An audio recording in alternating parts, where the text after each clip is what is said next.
بسم اللہ الرحمن الرحیم۔ عدت کے شرعی احکام۔ کیا عورت دوسرے گھر عدت گزار سکتی ہے؟ جی ہاں، درجہ ذیل اعذار میں سے کسی ایک عذر کے پائے جانے کی صورت میں عورت کے لیے دوسرے گھر عدت گزارنا جائز ہے، اور جس مکان میں جا کر وہ عدت گزارے گی اس مکان سے بلا ضرورت نکلنا اس کے لیے جائز نہیں۔ نمبر 1، جس مکان میں عدت گزار رہی ہے اس کے منہدم ہونے کا خطرہ ہو۔ نمبر 2، یا مکان میں عورت کو اپنے اسباب و متاع یا جان کے نقصان کا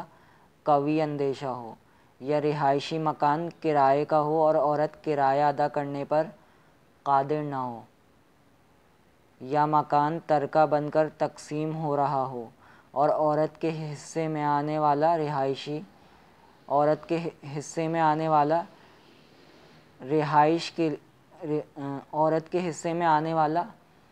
حصہ رہائش کے لیے کافی نہ ہو، یا عورت کو اس مکان میں سخت وحشت محسوس ہوتی ہو اور ساتھ کوئی قابل اعتماد محرم بھی نہ ہو، یا اپنے دیوروں وغیرہ سے عصمت دری کا خوف ہو اور بچاؤ کا سامان بھی نہ ہو، اپنے خاوند سے خوف ہو کہ وہ طلاق بائن یا 3 طلاقوں کی عدت میں صحبت کا مرتکب ہوگا اور اس سے حفاظت کا کوئی سبب نہ ہو، یا مکان آسیب زدہ ہو اور عورت کو اس کے برداشت کی طاقت نہ ہو، یا عورت ایسے علاقے میں رہ رہی ہو جہاں کے حالات خراب رہتے ہوں اور اسے اپنی یا اپنے بچوں کی جان کا قوی اندیشہ ہو۔ یاد رہے کہ اگر عورت اور ساس میں ناچاکی ہو جس کی وجہ سے ساتھ رہنا مشکل ہو تو صرف اس وجہ سے عدت کے لیے دوسرے گھر میں منتقل ہونا جائز نہیں۔ ناچاکی سے اگرچہ تکلیف ضرور ہوتی ہے لیکن یہ ایسی تکلیف نہیں جسے عدت میں برداشت نہ کیا جا سکے۔ رخصتی سے پہلے شوہر کا انتقال ہو جائے تو عورت عدت کہاں گزارے گی؟ جس عورت کا صرف نکاح ہوا ہو،